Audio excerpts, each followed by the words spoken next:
Olá, meus amigos. Mais uma vez, sejam bem-vindos a esse nosso encontro na internet, onde nós temos a oportunidade de conhecermos um pouco mais do Evangelho de Jesus. Hoje falaremos do capítulo 25, Buscai e achareis, que compreende os itens Ajuda-te e o céu te ajudará, Olhai as aves do céu e não vos cansei pelo ouro. Este é o capítulo. Mas hoje vamos falar especificamente do item 6 deste capítulo, que é Olhai as aves do céu.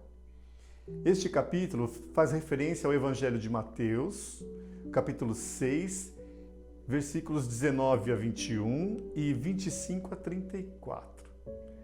Então, antes de começarmos, vamos cerrar os nossos olhos, respirar tranquilamente, nos acomodar e levar os nossos pensamentos a Jesus, nosso Mestre, e a Deus, nosso Pai, rogando a eles a paz, a serenidade, para que possamos aproveitar este momento, para que possamos compreender as palavras que serão ditas e que elas toquem nossos corações e nossas mentes.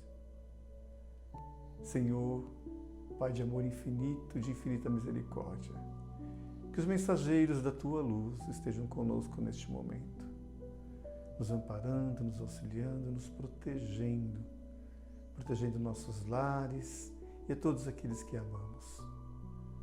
Que neste momento haja paz e serenidade no nosso ambiente e que todos aqueles que necessitarem neste momento dessa paz, dessa serenidade, também possam ser contemplados pela Tua misericórdia.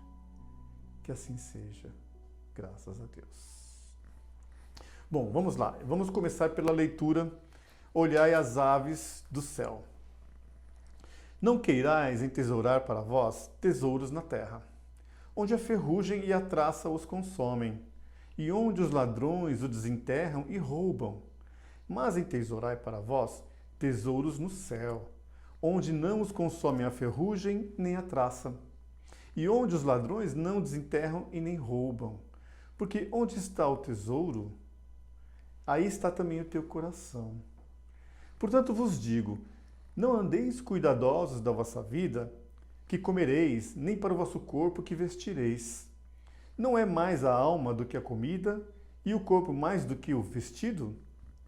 Olhai para as aves do céu, que não semeiam, nem cegam, nem fazem provimentos nos celeiros, e contudo vosso Pai Celestial as sustenta. Porventura não sois muito mais do que elas? E qual de vós, discorrendo, pode acrescentar um covado à sua estatura?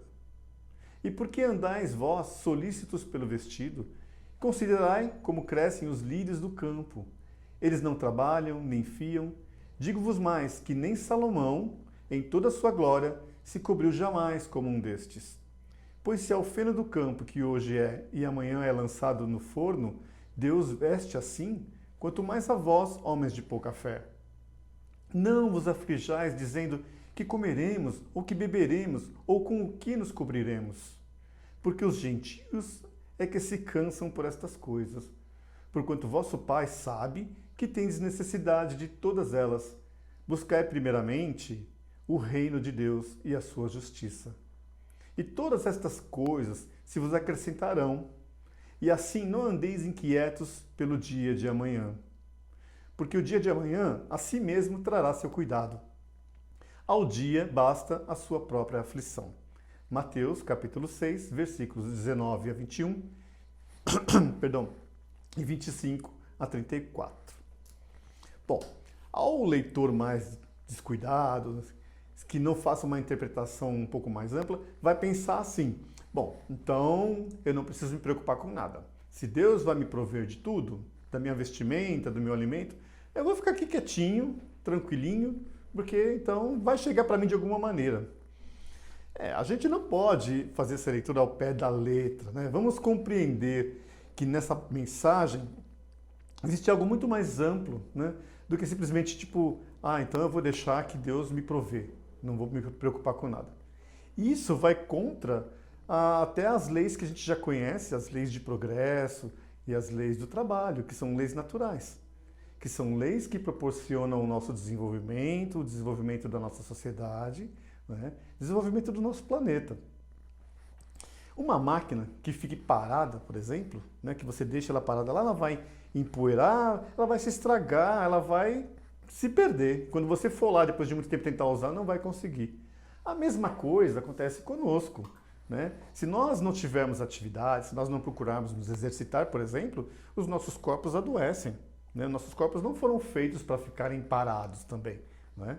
Até a gente sabe que da necessidade de bem nutri-los, da necessidade do exercício para que a gente mantenha a nossa saúde.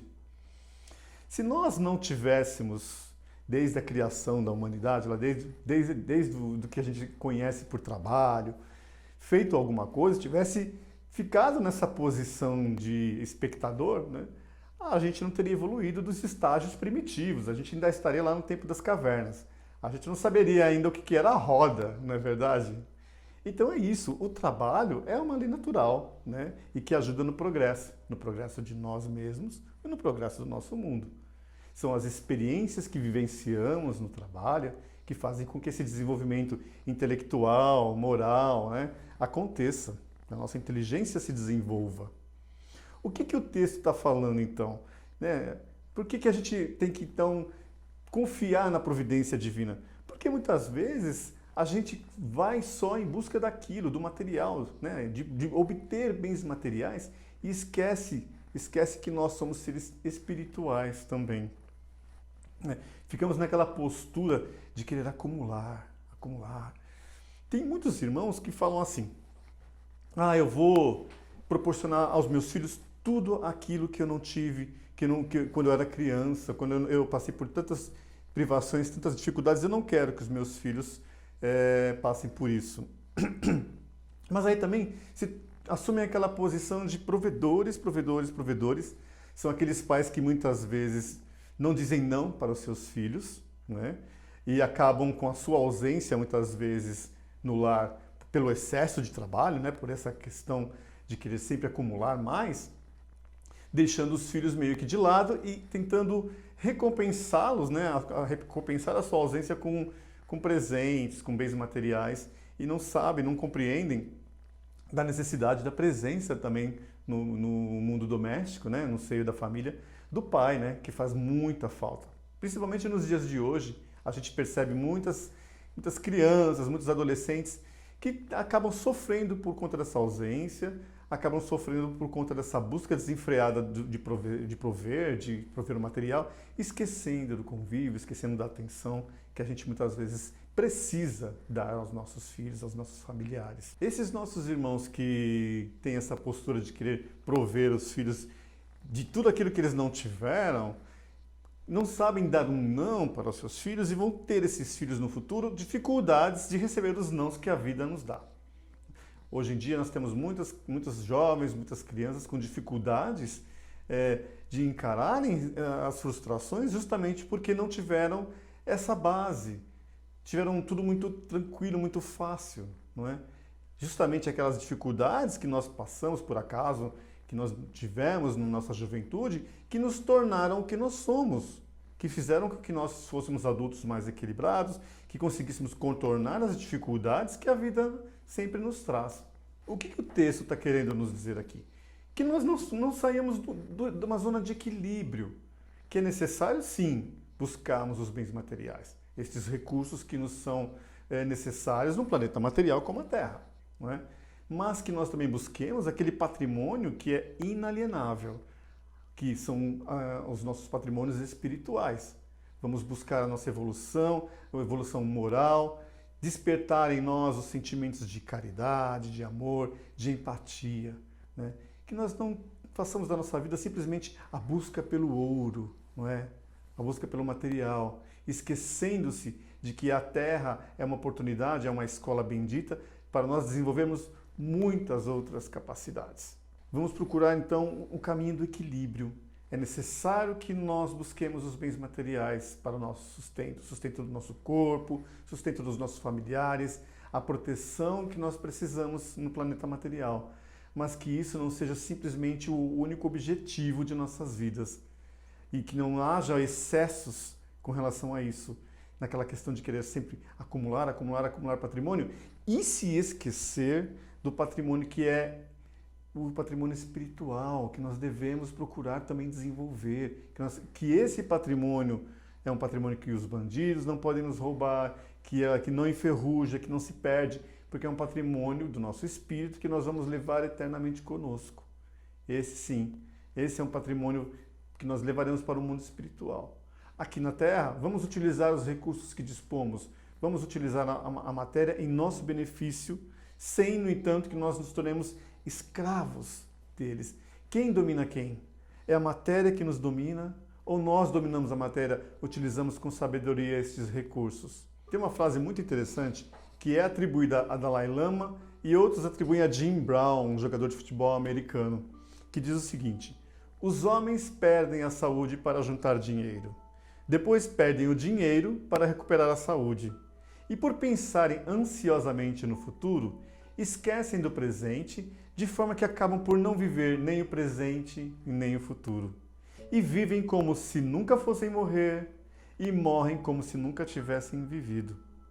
Olha só, nessa frase, está tudo que a gente estava falando até agora, que resume muito bem, né, essa questão. Né? Vamos ser mais inteligentes, utilizar a nossa inteligência no caminho do meio, no equilíbrio, buscando o material, mas buscando também o espiritual.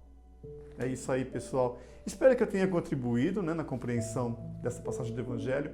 Desejo a todos uma boa noite e fiquem com Deus. Que assim seja.